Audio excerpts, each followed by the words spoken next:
I hope everybody's having a good day. Happy, what's today? Wednesday.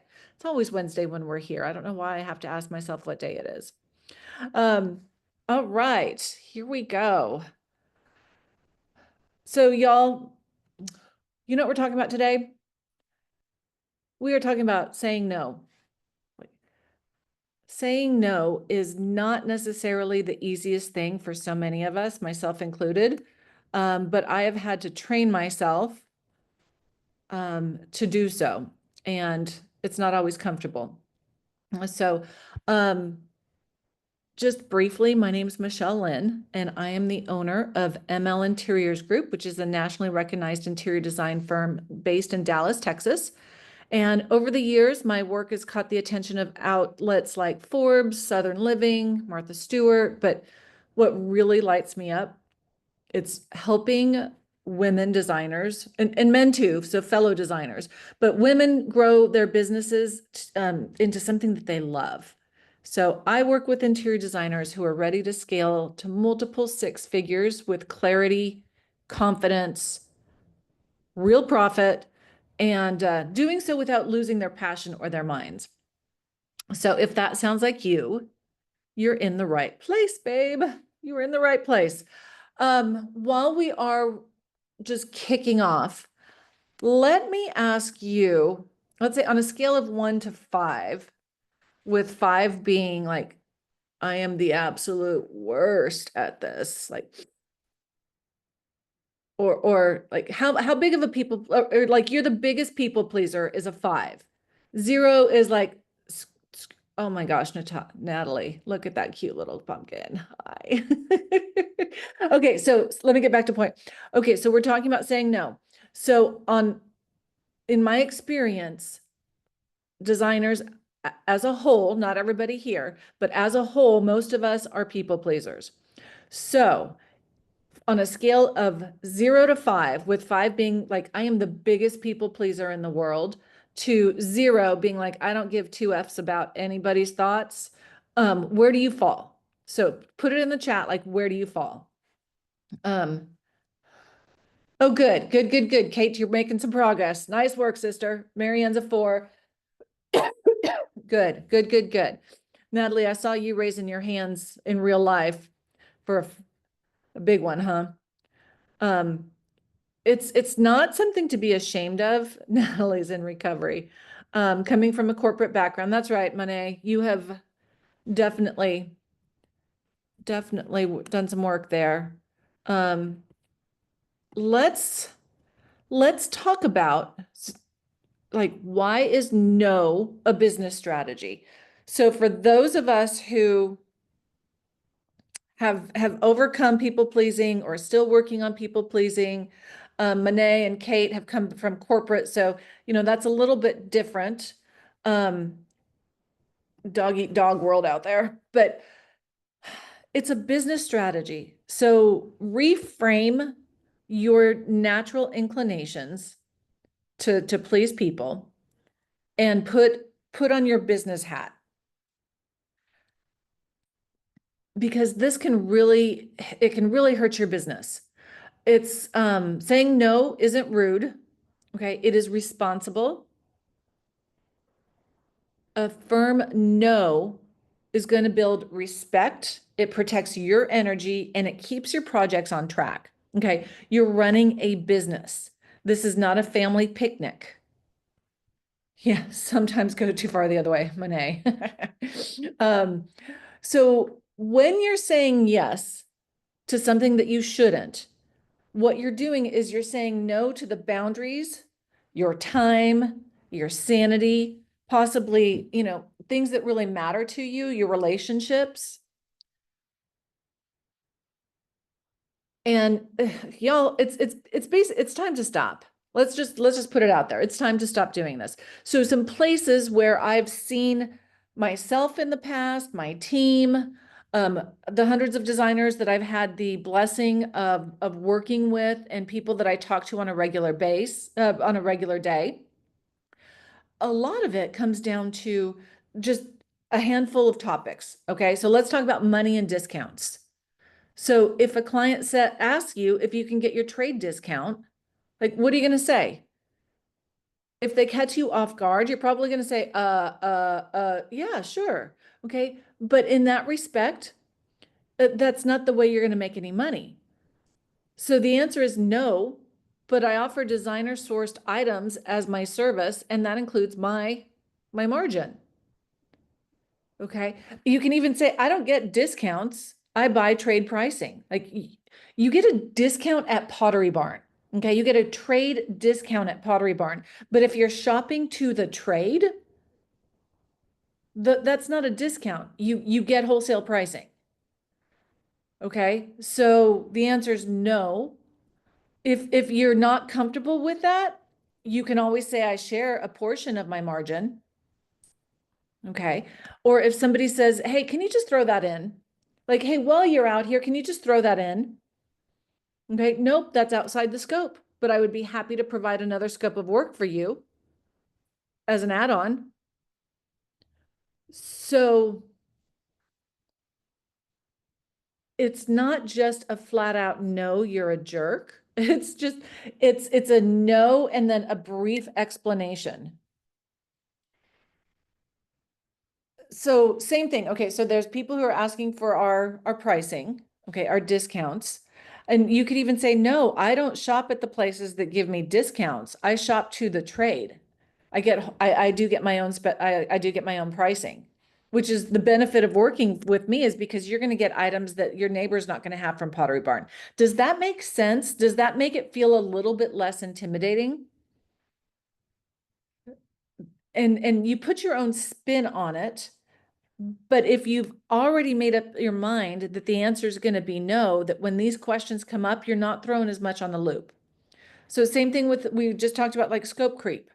Okay. So if it's, they add a room, okay, or they have a new request in the middle of the project, or they're looking for additional revisions.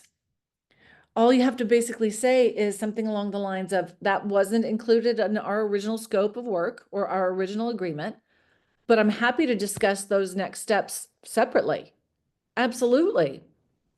Okay, so in a sense, you're saying yes. Okay, you're saying yes, I'd be happy to um, design a fantastic, amazing, over the top, cool powder bathroom while I'm out here. Absolutely, I would love to do that. Let me get you another scope of work. Okay, so you're not saying no, in a sense, you're saying yes. And then here's one.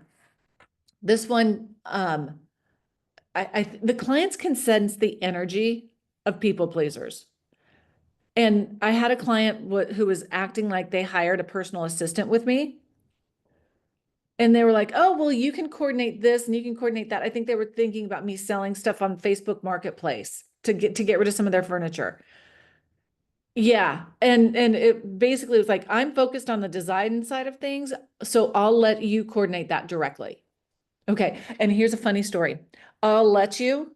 It's an inside joke with my husband and I, because he used to tell me, yeah, I'll let you do the dishes tonight. What? You're gonna let me do it? Right? It was just the funniest thing. It was pretty early on in our marriage, and he was just like, yeah, I'll let you. It's like, yeah, it basically was my turn. I'm very fortunate with a husband who shares in our household responsibilities, but it was just like, yeah, I'll let you. So when I used that on my client, I had a little giggle inside. Um, let's talk about texts or calls or emails or weekend meeting requests or, hey, can you give me a quick call? Okay, it's y'all, I don't, well, I don't deal with the clients as much anymore because I'm blessed with a team that does that.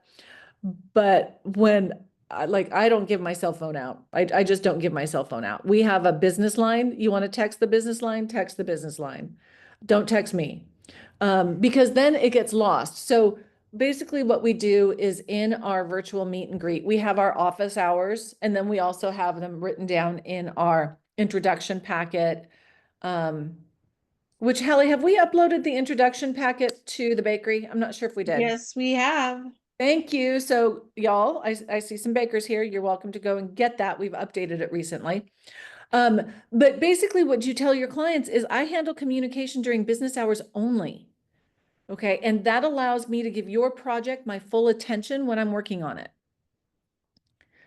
So we don't want the client to feel like we're putting them off. We want them to feel appreciated and loved. But you can do the same thing by telling them no.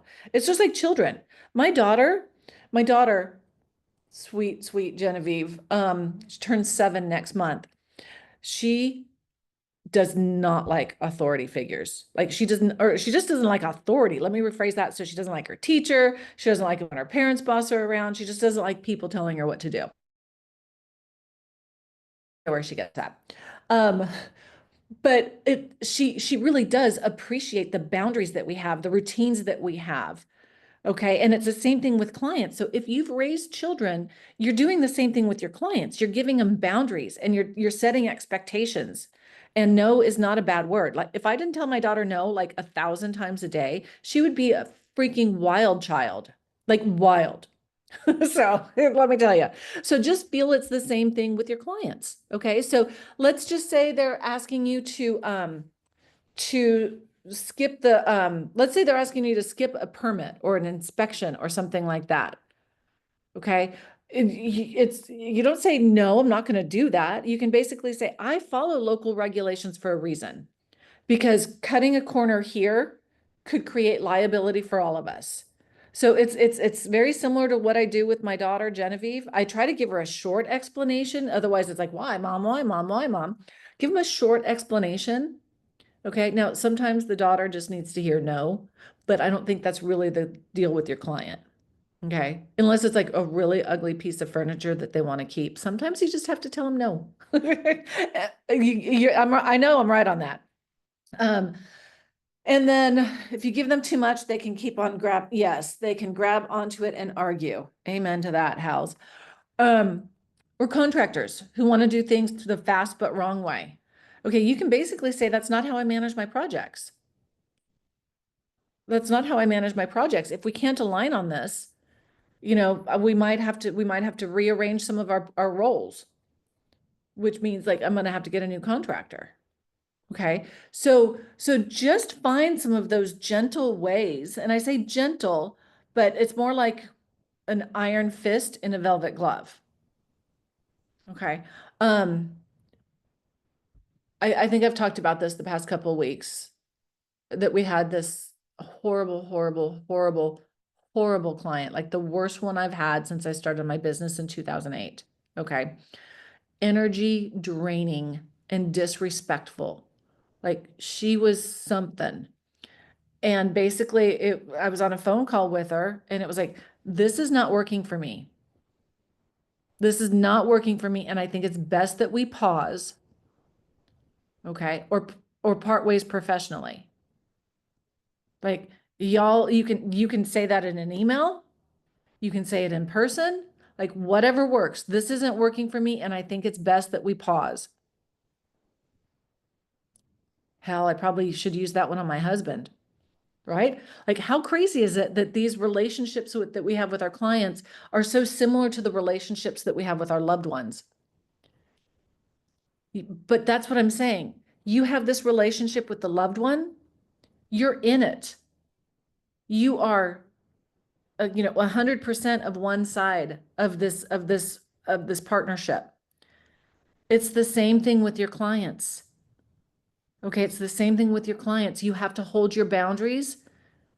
You have to uphold your business, your professionalism. And basically the easiest way to do it is to be short, kind, and direct. Okay? Same thing with Genevieve. No, we don't throw rocks inside because you can break a window. You don't need to over explain. Okay? It's the same thing with your clients.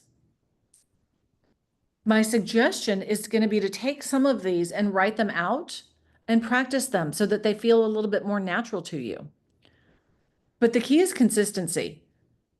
The more you do it, the easier it gets. Put it in your welcome packet, put it in your introduction packet, your onboarding documents, whatever you need to. Put it multiple places. So do any of these resonate with y'all? Do any of these sound familiar? or something that you've dealt with? Like, do you have an area where your boundaries or where you know you should be saying no? Like, is there an area where you know you should be saying no? And maybe you need some help phrasing it. So, Melissa, Melissa Fields, she's with Shades of Gray Interiors, down out of San Antonio. And she wrote me a sweet testimonial that I want to share with you. It says, being a baker has been a complete game changer for my business. I adopted Michelle Lynn's process, raised my prices, and started to attract clients that I actually want to work with and who value what I do. All of the tools that I learned in the bakery, I put into my toolbox, but they didn't just sit there and take up space. I actually took action and applied it to my business model. I used to be scared to talk about money, present my design fees, and hold my boundaries. But now I'm a lot more confident in my skin. I'm okay saying no to people that aren't a good fit and showing the numbers that I believe reflect my value and what I have to offer. So with that, um, just know that we've got the opportunity to help coach you into that level of confidence, to be able to share with you, the value of saying no. So same thing, like if you like if you if you're overwhelmed and you have too many projects going on at once and somebody calls, you can basically say, my schedule's full at the moment. But I would love to explore this opportunity with you. Is there a chance that we could, get a date on the books and potentially secure a start date for you in August? So you're not saying yes to them right now, but you're saying yes within these boundaries. Okay, so it's an interesting line that you walk, because if you need to reframe it, you can say yes, but it's going to have to be, in August or September that I get started, not no. Okay, because you can revisit it. You can get your time on the calendar, and just put them in line. So again, y'all, is there any areas that, thank you, Hallie, you were doing the same thing. If not in the chat, like pick one boundary that you will reinforce this week. So is there something that you can create a process for? Is there something that you can change? It could simply be, are you available weekends, evenings, and holidays? Ah, hey, Siva, good to see you. Too many WhatsApp messages back and forth. Okay, good. Okay, so if you're having these messages going back and forth, what you can do is you can state that texts are only for emergencies or only to coordinate logistics, that decisions and conversations need to be had in person or potentially via email, so that you have that paper trail. So that's something that you can do. And even with this existing client right now, you can basically say, dude, okay, well, you wouldn't say dude, but you could basically say, dude, I'm getting lost in all of our messages back and forth. I need to switch to email, or I need to have a quick phone call with you. So those types of scenarios, you can easily say, I'm starting to lose track, and I don't want to lose track of this great information that you're giving me or the conversation that we're having. So let's move over to email, or can we hop on a quick Zoom call or phone call or something? Because I mean, y'all, I have like probably just yesterday, I probably had about 22 text messages that I haven't even opened. So how do you keep track of them? Like, how do you keep track of all of your text messages? Because once they're open, no, seriously, like I'm kind of getting off track, but I thought that you could mark them as unread, but I couldn't mark them as unread. So they just get lost. So that's something to consider. That happens to you too. And then multiple chats. One of my clients has 3 different chats. Okay, good. So y'all just consolidate it. And you can put that in your, like, we have it in our scope of work presentation. I think we also have it in our introductory packet, but it comes down to the fact that all communication needs to be via email or telephone. And then when we give you our cell phone number, it's just like if you're running late or if you have a quick question or something like that, you're not having text conversations. Because there's a couple things, y'all. Text conversations, I mean, like they could misinterpret the tone that you have. They can misinterpret the tone on your email sometimes too.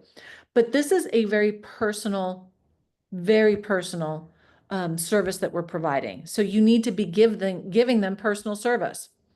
Angela says, your husband and I hey, Angela, good to see you, girl. Subcontract bathrooms from someone who used to manage the project more hands-on, but now he does not. He relies on us to manage everything, yet wants to keep pricing the same. It's morphed into a different model, and you're not sure how to address it. Subcontract who used to manage the project more hands-on.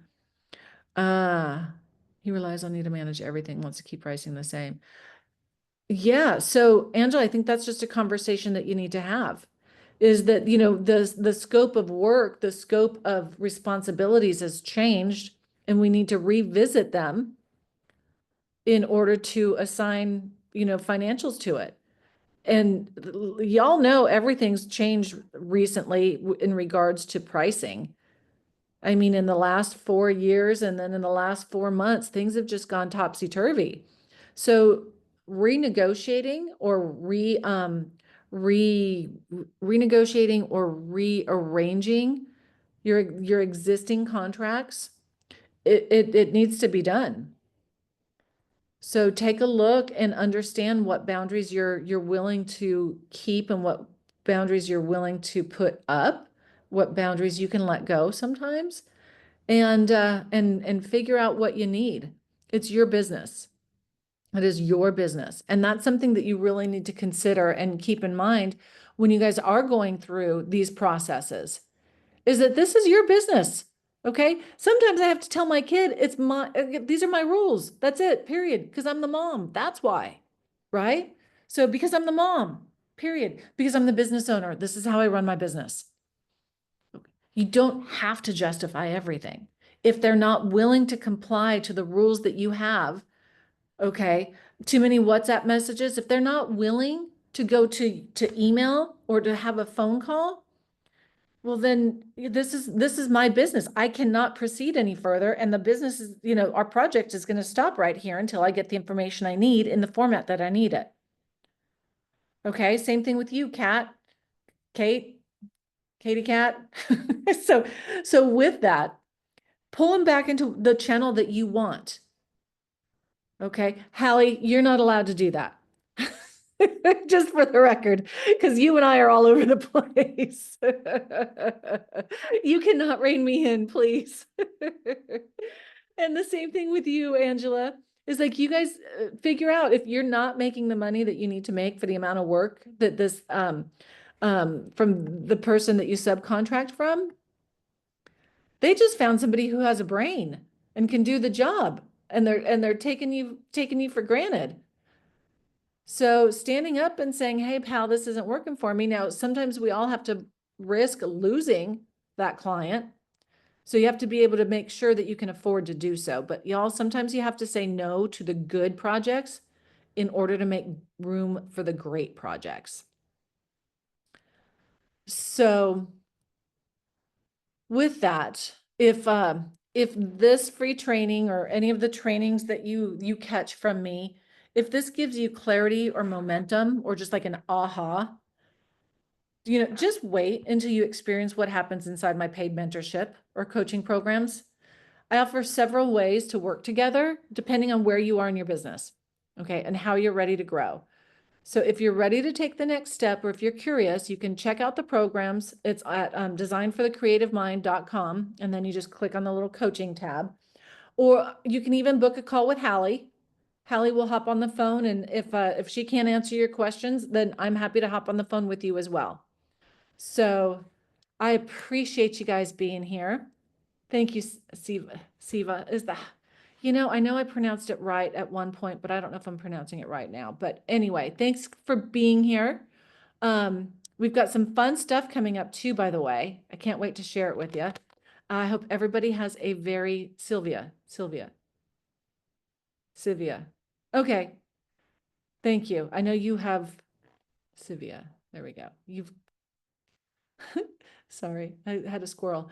You have clarified that for me in the past. I appreciate your patience. I'm doing it again for me.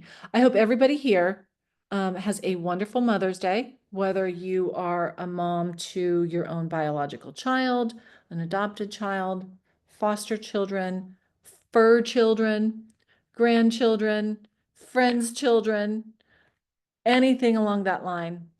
Have a wonderful, wonderful day. Keep your boundaries up with your clients, and I will see you guys next week.